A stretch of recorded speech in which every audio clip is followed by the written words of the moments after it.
নমস্কার। শুরু করছি গৃহস্থের সাতকাহন। আজকের গল্প রান্নাবাটি। রোজ দিনের মতো আজও সকালে ফ্রিজ খুলেই রেবা 10 মিনিট ফ্রিজের সবজি আর মাছের দিকে তাকিয়ে আছে। আজ কি রান্না করবে এই ভাবতেই তার 10 মিনিট কেটে গেল।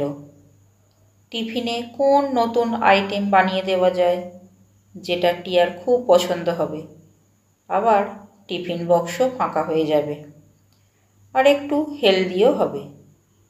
অনেক ভেবে ঠিক হলো সয়াবিন চিল্লি। আমরা মেয়েরা রান্না করতে যতই ভালোবাসি, তার মাঝে কিন্তু একটু ফাঁকি মারতে বেশ পছন্দ করি। এই যেমন ধরুন, এমন একটা পদ রান্না করব যেটা বাড়ির সকলেই বেশ চেটেপুটে খাবে, আবার সময়টাও কম হবে। সময় বাঁচানোর জন্য তো আমরা সবসময়ই মরিয়া হয়ে থাকি। তাই অনেক ভেবে ঠিক হলো টিফিনে পরোটা আর সয়াবিন চিল্লি।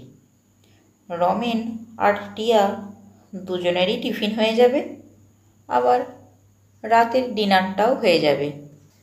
কিন্তু সমস্যা হলো, বাবা মা তো পরোটা খাবেন না, আবার নিরামিষ খাবেন। তাহলে কি করা যায়? ফ্রিজে একটা দুধের প্যাকেট আছে দেখে একটু খুশি হলো। যাক, দুধ রুটি দিয়েই সকালে জলখাবারটা হয়ে যাবে। এ তো গেল সকাল, এবার তো আসল পালা, দুপুরে কি হবে? রমেন সকালে অফিস যাওয়ার সময়ই একেবারে ভাত খেয়ে যায়, তাই দুপুরের রান্নাও সকালেই করে নিতে হয়।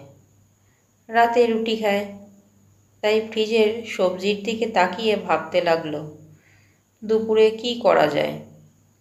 সকালে যেহেতু বাবা মা দুধ রুটি খাবে, তাই দুপুরে একটু ওনাদের পছন্দ মতো সবজি করতে হবে, তা না হলেই মুখ ভার হয়ে যাবে। এরই মধ্যে ছোট ননদ ফোন করে জানায় তারা সন্ধ্যাবেলা আসবে, রাতে খেয়ে যাবে। রেবা মনে মনে ভাবছে, যতই ভাবি রাতের রান্না কিছু করব না, শুধুই রুটি করে নেব, সে আর হয় না। এই রাতে রান্না করতে গিয়ে মেয়েটাকে একটু ভালো করে পড়ানো হয় না। এই 7-5 ভাবতে ভাবতেই আবার রান্নার কাজে লেগে পড়ে।